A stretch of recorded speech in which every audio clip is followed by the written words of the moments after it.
Bonjour, c'est Olivier Lerner, je suis en compagnie de Sophie Lanoé. Nous sommes très heureux de vous retrouver ici au Hibouville de Deauville, place Morny, pour cette nouvelle édition du Club des Hiboux. Autour de moi, Axel Maître, bonjour, vous êtes la secrétaire générale de l'hippodrome Clairefontaine. Mélanie Baptiste, vous êtes la responsable des sommeliers du groupe Bourdoncle. Marc Fiorentino, bonjour. Vous avez une double casquette, vous êtes à la fois un banquier spécialisé dans les placements, mais vous êtes aussi animateur, journaliste, présentateur sur BFM Business. Bonjour enfin Damien Desforêts, vous êtes un des grands spécialistes en France, un des grands patrons vraiment spécialisés et très fort sur les retail. Vous venez de quitter Stockomanie, vous allez nous raconter chacune et chacun votre parcours, vos projets, votre vision également concernant l'intelligence artificielle. On commence tout de suite avec vous, Axel Maître. Vous êtes vraiment la régionale de l'étape, vous êtes à la tête de l'hippodrome de Clairefontaine depuis des années. Comment ça s'est passé d'ailleurs pour rentrer dans cet univers qui est tout à fait original et particulier ? Bien, vous allez croire que je me moque de vous, mais je suis rentrée comme dame pipi pour les chevaux. Lorsque j'étais étudiante, c'était un job étudiant pendant 4 ans qui m'a permis de connaître l'hippodrome et de ce fait de pouvoir, à la fin de mes études, postuler pour rentrer en tant qu'agence de communication dans l'univers hippique. Et puis les années ont passé et en 2009, notre prédécesseur est décédé juste avant la saison de course et on m'a proposé de relever le challenge.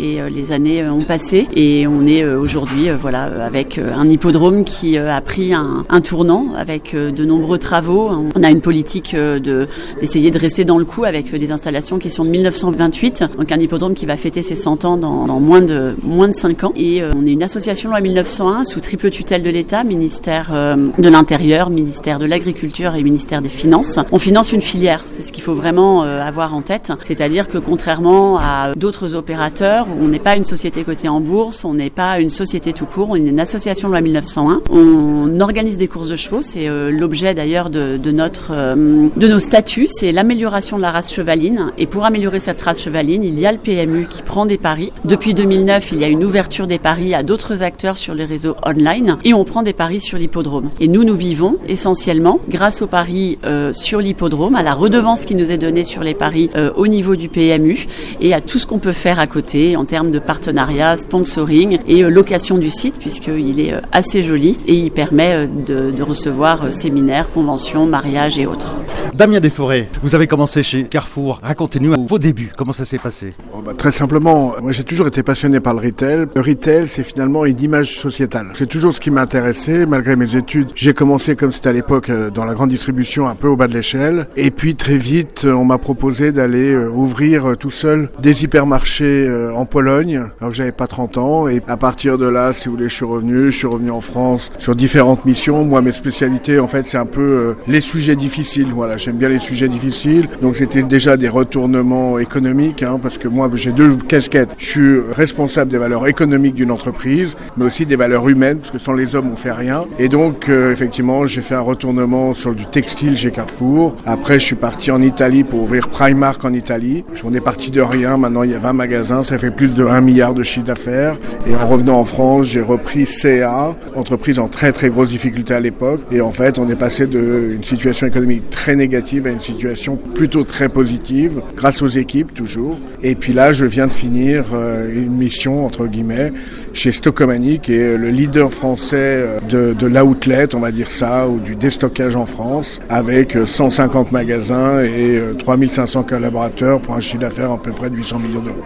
Moi, je suis un challenger, en fait, donc j'aime la difficulté, donc je cherche un challenge avec comment je peux aider des actionnaires, comment je peux aider des fonds d'investissement à retourner des entreprises dans lesquelles elles sont dans les portefeuilles des fonds et qui sont en difficulté. Et moi, ce que j'apporte, c'est de la réorganisation, de la restructuration, mais ce n'est pas suffisant, ça n'est qu'une partie du job, et c'est finalement, il faut le faire et on le fait. Surtout, ce qui est intéressant, c'est quoi les business models de demain, c'est quoi les business models rentables de demain et pérennes pour les entreprises. C'est surtout ça qui est intéressant. Donc c'est avoir une analyse un peu critique et stratégique, de se dire voilà, mon business model, mon core business, il est comme ça aujourd'hui. Qu'est-ce que je dois faire demain pour remettre de la croissance et repartir en dynamique dans les entreprises ? Marc Fiorentino, c'est le discours d'un grand patron qu'on entend en ce moment. Chef d'entreprise, absolument, qu'on entend souvent, c'est bien. Alors, Vous aussi, Marc Fiorentino, vous avez 2 casquettes. Vous avez été un des spécialistes, et vous êtes toujours d'ailleurs des spécialistes des placements financiers, des marchés financiers, mais vous êtes aussi un présentateur de télévision BFM Business les week-ends. Vous êtes à l'antenne. D'abord un petit mot sur la Normandie. Qu'est-ce que vous faites à Deauville ? Je suis là tous les week-ends pour me ressourcer, parce que compte tenu du fait que la finance c'est quand même assez stressant, ça fait plus de 45 ans que j'en fais, donc j'ai besoin de Deauville. Votre parcours, Marc, vous pouvez nous le résumer en moins d'1 minute ? Oui, très rapidement, en fait, j'ai fait 20 ans à Wall Street en tant que trader, ambiance un peu loup de Wall Street. Et puis ensuite, je suis devenu entrepreneur dans la finance et j'ai monté successivement 2 entreprises. D'abord une banque d'affaires spécialisée pour les petites sociétés cotées et non cotées. Et puis ensuite, j'ai monté parallèlement une start-up que j'ai revendue au groupe Meilleur-Taux et que je continue à co-diriger, qui fait de la distribution de placements pour les particuliers. Et à côté de ça, en fait, j'ai un hobby, une passion, c'est d'essayer de transmettre sur l'économie, sur les marchés financiers, parce que je pense que l'économie, c'est probablement le jeu stratégique qui dépasse les échecs, le backgammon, risque, tout ce que vous pouvez imaginer. C'est-à-dire que dans les jeux qu'on a de société, on n'a pas des Donald Trump, des Elon Musk tous les jours.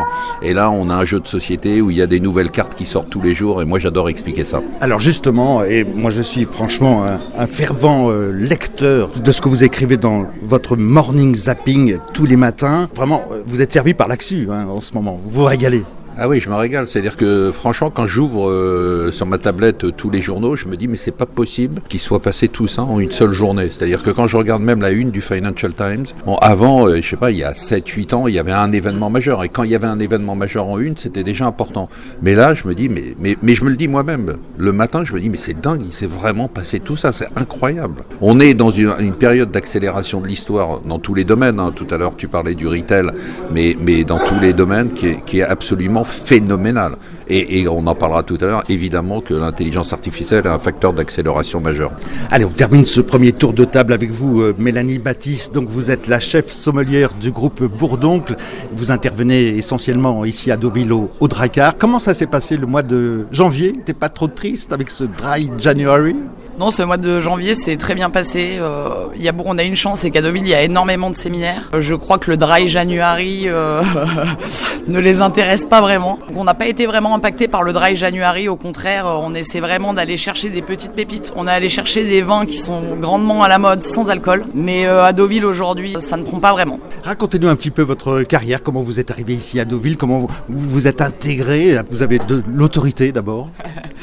Je pense que c'est un milieu qui est vraiment en train de se démocratiser. Il y a de plus en plus de femmes justement sommelières. Moi, je travaille pour Thierry Bourdoncle depuis 8 ans maintenant. J'ai commencé avec lui plutôt sur Sénéchia à Saint-Tropez et le hibou blanc à Megève. Quand il a repris, quand il y a eu le projet normand, je venais à la base pour passer 5-6 jours. On s'est rendu compte que la clientèle était quand même liée. Donc on a décidé que je poursuive l'aventure Bourdoncle à Deauville. Alors, on va rentrer maintenant dans le vif du sujet avec vous, Axel. Il y a combien d'hippodromes en France ? En France, vous avez 230 hippodromes à peu près. Et la particularité de Deauville, c'est que vous avez 2 hippodromes à Deauville, avec un écosystème qui fait que vous avez un hippodrome à Caen, un hippodrome à Cabourg. Et ces hippodromes, les autres, sont des hippodromes de maison mère. C'est-à-dire que ce sont ceux qui ont vraiment la délégation de service public. Nous sommes une subdélégation de service public. Nous ouvrons 22 journées par an au public pour les courses. Et après, on ouvre à chaque fois que quelqu'un souhaite louer l'hippodrome. L'économie, elle est très simple. On génère en 22 demi-journées à peu près 120 millions d'euros d'enjeux via le PMU. Donc pour avoir des enjeux, il faut avoir de très belles pistes, il faut avoir des partants et il faut avoir une retransmission télévisuelle et de la prise de paris. Ça, c'est pour la partie, je dirais, urbaine, PMU, Paris Mutuel Urbain. Et sur site, on est aujourd'hui et depuis 20 ans le premier hippodrome de France en termes de PMH, le Paris Mutuel Hippodrome. Et les personnes les visiteurs parient en moyenne 80 000 euros par jour à l'hippodrome avec des journées, donc en 4 heures, avec des journées où on va avoir plutôt 300 000 et des journées où on va avoir plutôt 20 000 euros. Mais bien entendu, quand vous avez une réunion de course un lundi 14 heures en plein mois de juin, c'est pas le même chiffre que quand vous avez le week-end du 14 août. Donc c'est une économie qui est importante puisqu'elle fait vivre à l'année une dizaine de salariés et chaque jour de course on monte à 350 personnes. Donc c'est également une notion qui est importante à avoir en tête parce que non seulement il faut pouvoir payer l'ensemble de ces personnes, mais il faut également être capable de passer d'une toute petite équipe à une équipe importante qui, si possible, sera la même pendant les 22 demi-journées. Alors, Clairefontaine ne fait aucun bénéfice puisque Clairefontaine est une association loi 1901. Et ensuite, non, aujourd'hui, le modèle économique est un modèle qui est complexe dans la mesure où nous ne récupérons pas le fruit de ce que nous rapportons.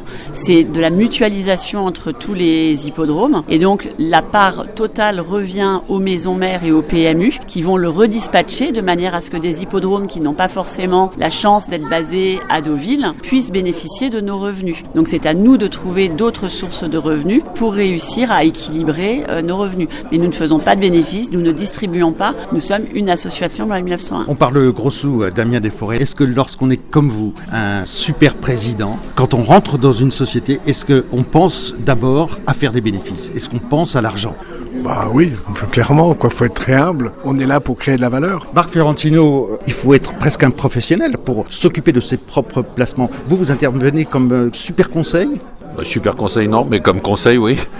En fait, l'avantage que c'est que moi je dis souvent, ça m'intéresse ce que dit Damien, parce que moi je dis souvent que en fait, mon métier, c'est du retail financier. Donc au lieu de distribuer des t-shirts ou des pulls, on distribue des produits de placement. Donc c'est exactement la même chose. Et l'avantage que j'ai, d'ailleurs je m'inspire beaucoup du retail textile notamment, qui a été très en avance, même si aujourd'hui il connaît des difficultés, c'est qu'en fait j'applique les codes du retail au retail financier. Alors que les financiers qui font du retail financier pensent qu'ils font de la finance. Et moi j'ai tout de suite compris que en fait il fallait pas se mettre sur un piédestal en disant on fait de la grande finance. Ben non, en fait on distribue des produits. Alors on a un avantage par rapport au retail textile, c'est qu'il pleuve, qu'il vente, les Français épargnent. C'est un truc de dingue. C'est un peuple qui vit dans l'angoisse permanente, dans la crainte du lendemain. C'est-à-dire que là aujourd'hui on a un taux d'épargne qui est un des plus élevés au monde en ce moment, alors qu'on a un système social qui est le plus généreux du monde. Donc c'est un truc, j'ai bien le plus généreux du monde, hein, je pèse mes mots. Donc c'est totalement dingue, c'est-à-dire qu'à un niveau, aujourd'hui on a un taux d'épargne de 18%, c'est-à-dire que les Français épargnent 18% de leurs revenus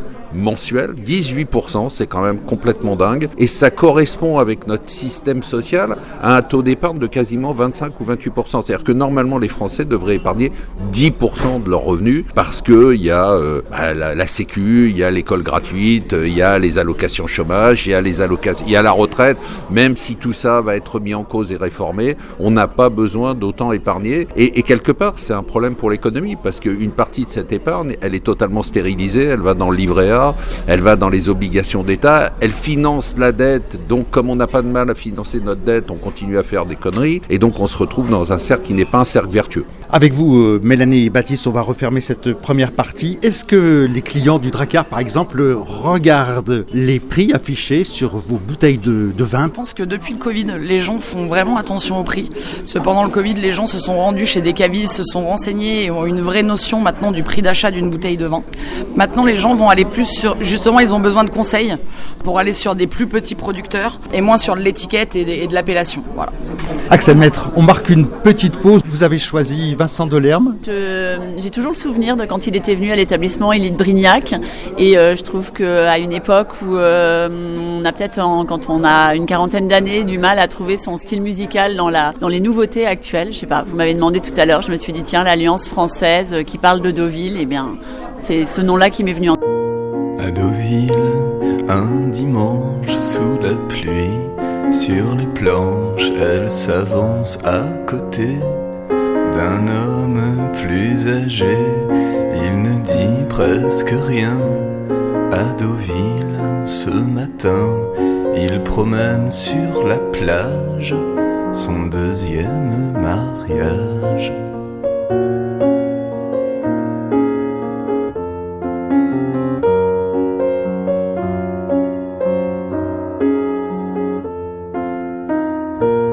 Les studios vus sur mer sont fermés tout l'hiver puisque les retraités n'ont pas pris de congé. C'est le deuxième café, ses cheveux sont trempés. Balançoire, trampoline, le club Mickey dégouline. Elle repense à ce film qui se passe à Deauville. C'est un peu décevant Deauville, sans Trintignant.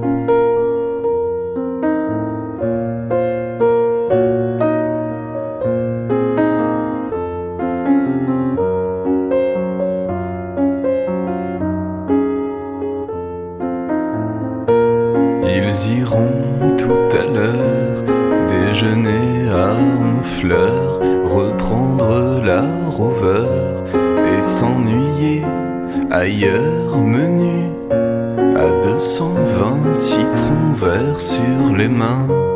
Il fera rapporter un château bouchonné.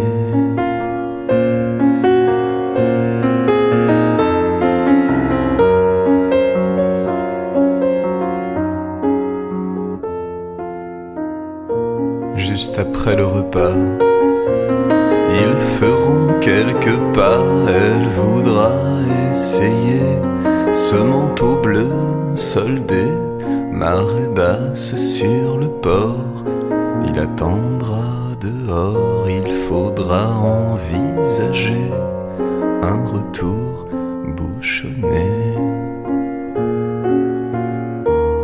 Elle repense à ce film sous la pluie de Deauville. C'est un peu décevant Deauville, sans Trintignant. C'est beau quand même d'envoyer un télégramme comme ça, il faut avoir du culot. C'est vrai, non, c'est extraordinaire qu'une femme belle vous envoie un télégramme comme ça, c'est merveilleux. Moi jamais j'aurais fait un truc comme ça. C'est formidable, de la part d'une femme, c'est formidable. Quel courage. Bon, si je tiens cette moyenne, j'arrive à Paris vers 6h, 6h30. 6h, 6h30, elle va être couchée, bien sûr. Qu'est-ce que je fais? Je vais dans un bistrot, je l'appelle d'un bistrot. Je vais chez elle. Une femme qui vous écrit sur un télégramme, je vous aime. Pour aller chez elle. Ah oui, je vais chez elle, pourquoi?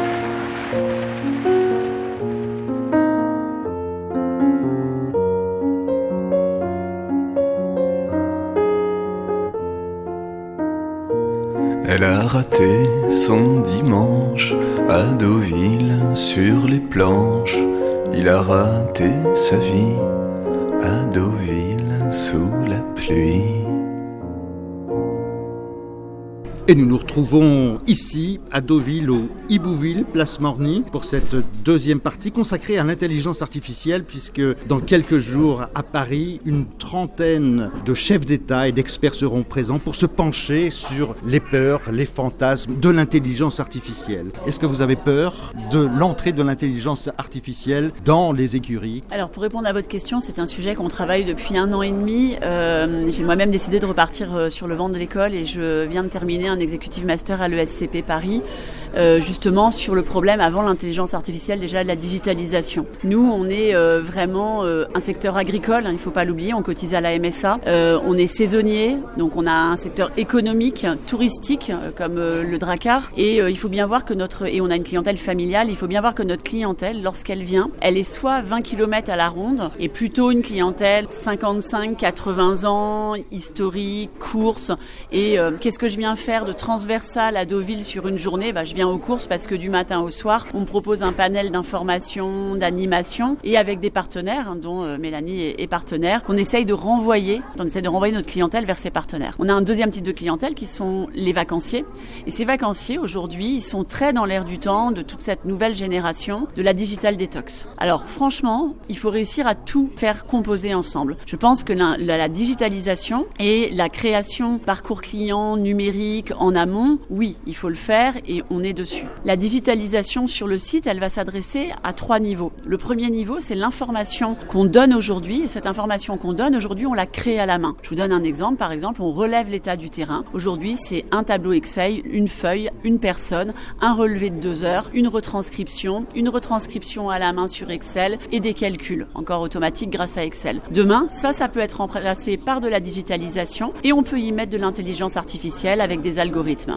Ça, c'est le volet 1. Le volet 2, aujourd'hui, quand on a une journée de course où on va recevoir 150 chevaux, ces chevaux, ils arrivent pareil. Il faut qu'ils sachent dans quelle box ils sont. Tout ça, c'est fait manuellement. Donc, sur tous ces volets-là, il y a une digitalisation et une intelligence artificielle qui peut arriver. Donc, il y a 1 an, on a monté vraiment toute une étude et on l'a présentée à la région en leur disant on pourrait être la première région de France à proposer un hippodrome qui a commencé sa transformation digitale.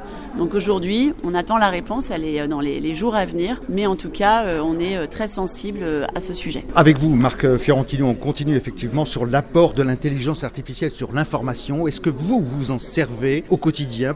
L'intelligence artificielle, pour moi, c'est un peu un Internet puissance 1000. C'est-à-dire qu'on en parle comme d'un secteur, mais en fait, c'est pas un secteur, l'intelligence artificielle. L'intelligence artificielle est déjà partout et va être partout. Donc, est-ce qu'on se pose la question de se dire, est-ce que j'utilise un téléphone ? Est-ce qu'on se pose la question de se dire, est-ce que j'utilise Internet ? On se posera plus la question de se dire, est-ce que j'utilise l'intelligence artificielle ? D'ailleurs, elle est totalement intégrée aujourd'hui. Alors, les gens disent, tiens, c'est incroyable, Google, Microsoft mettent 300 milliards, ils viennent d'annoncer qu'ils vont mettre 300 milliards de dollars l'année prochaine. Mais en fait, ce que les gens comprennent pas, c'est qu'ils n'ont pas le choix. C'est-à-dire que demain, les moteurs de recherche ne fonctionneront qu'avec l'intelligence artificielle. Donc, si Google ne met pas 100 milliards là-dedans, Google va être disrupté par quelqu'un qui va faire un moteur de recherche. Donc, en fait, ce qu'il faut sortir du fantasme que l'intelligence artificielle, ça serait un secteur à part. En fait, l'intelligence artificielle, ça va infuser partout. De la restauration au retail textile, on l'a vu tout à l'heure à la digitalisation des hippodromes. Dans la finance, nous, ça fait déjà depuis le début qu'on l'utilise complètement. C'est-à-dire que c'est évident qu'il faut l'utiliser. On se pose même pas la question. C'est-à-dire que ça fait partie de notre quotidien. Aujourd'hui, quand quelqu'un vient nous voir et puis vient nous donner un peu son profil, est-ce qu'il est marié, pourquoi il épargne, quelle est son aversion au risque ou autre, évidemment, on a des profils par intelligence artificielle qui nous permettent de comparer ça à toute notre base de 70 000 clients et de nous dire, tiens, lui, il a vraiment le profil qui ressemble à ces 10 gars, donc on va essayer de lui faire quelque chose qui correspond à ça parce que ça marche très bien. L'intelligence artificielle, Damien Desforêts, est-ce que vous aussi, vous vous êtes penché sur ce phénomène ? En fait, c'est nous qui avons peur. Parce qu'on se dit, on est vraiment à la traîne par rapport aux États-Unis et par rapport à la Chine. Donc on se dit, est-ce que c'est bien parce que nous, on est à la traîne ? Je crois qu'il ne faut pas le voir comme ça. C'est un outil. C'est un outil qui va nous simplifier la vie de demain et qui nous simplifie déjà la vie d'aujourd'hui. Mais il ne faut pas oublier que ça reste aussi un outil. Et si on met n'importe quoi à l'entrée, ça va sortir n'importe quoi à la sortie. Il y a un truc américain qui est pas très beau qui dit shit in, shit out. C'est clair. Et donc, évidemment que c'est un outil. Pourquoi aujourd'hui on remettrait en question Excel ? Il y a 20 ans, on disait, Excel, non, mais il faut mieux les fiches papier. C'est une situation qui est logique. Autant se simplifier la vie à l'extrême. Et ce qu'on disait tout à l'heure en préambule, moi je suis très content de l'annonce hier, de dire il va vraiment avoir un vrai centre d'intelligence artificielle en France, qui est vraiment une opportunité pour nous. Et ça, je crois que c'est vraiment une bonne chose. Donc, il faut pas le voir comme un frein. De toute façon, ça sert à rien d'aller contre. Il faut y aller avec. On gagne pas contre, on gagne avec. Donc non, c'est une réelle opportunité, une simplification, une accélération. Et l'homme reste l'homme. Mélanie Baptiste, vous avez fait rentrer l'intelligence artificielle dans les restaurants du groupe Bourdoncle. Je rappelle que vous êtes donc la sommelière en chef chez Bourdoncle et particulièrement donc au Drakkar ici à Deauville. Actuellement, on n'utilise pas vraiment l'intelligence artificielle. C'est qu'on travaille avec des produits qui sont vivants. Mais je pense qu'à terme, peut-être que les clients vont demander à l'intelligence artificielle quel est le meilleur accord mes vins, quel est le meilleur vin pour aller avec ce plat. C'est vrai qu'à l'heure actuelle, on n'utilise pas encore l'intelligence artificielle sur le terrain, en tout cas sur le floor. Au siège, bien évidemment, dans les bureaux, on s'adapte, donc forcément on l'utilise. Un mot, Marc Fiorentino, avec l'actualité donc internationale, avec Donald Trump qui tous les jours nous annonce quelque chose avec Elon Musk. Vous suivez ça comment ? Parce que minute par minute, il faut être à l'affût de l'information et notamment qui vient des États-Unis, mais pas seulement bien sûr, parce qu'il y a la Chine, il y a la Russie, il y a l'Europe. On suit ça vraiment à la minute. Parce que c'est vrai qu'aujourd'hui, on est rentré dans une phase de disruption majeure, disruption sur le mode de fonctionnement politique et le mode de fonctionnement économique. Au-delà de ces idées de savoir ce qu'il fait, c'est la méthode qui est aujourd'hui un bouleversement, qui commence d'ailleurs, on espère, à infuser même dans les discours en France ou ailleurs. Je ne parle pas forcément d'une idée de droite ou d'une idée de gauche, je parle de la méthode qui consiste à dire tout est possible. C'est-à-dire que nous, on a vécu depuis qu'on est né, et d'ailleurs, ça a tellement infusé qu'on en est intimement persuadé qu'il y a beaucoup de choses qui sont impossibles. On est né comme ça en France, c'est-à-dire qu'on a vécu avec ça. Ah ben non, mais ça, cette phrase, ah ben non, mais ça, on peut rien y faire. Non, mais de toute façon, un autre gouvernement n'aurait pas pu faire mieux.